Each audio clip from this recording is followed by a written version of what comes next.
सध्या शांतता आहे. सकाळचे 9:30 झाले. हा किल्ला दूरगामी नियोजन करून बांधण्यात आला होता. या किल्ल्यासाठी निवडलेली जागा लष्करी सिद्धता, संरक्षण आणि राज्यकारभाराच्या दृष्टीने अतिशय योग्य अशी होती. जुन्नर आणि दौलताबाद म्हणजेच देवगिरी यांच्या अगदी मधोमध असलेले ठिकाण किल्ल्यासाठी आणि नंतर राजधानीसाठी निवडण्यात आले. अहमदनगरचा किल्ला मुघलांच्या हाती सन 1600 मध्ये गेला. नंतर त्याचे दुर्दैवाचे दशावतार सुरू झाले.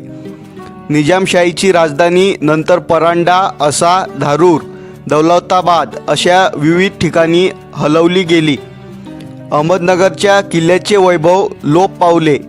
या किल्ल्याचे महत्त्व लक्षात घेऊन मुघलांनी आपले दक्षिणेतले लष्करी ठाणे म्हणून त्याचा वापर सुरू केला.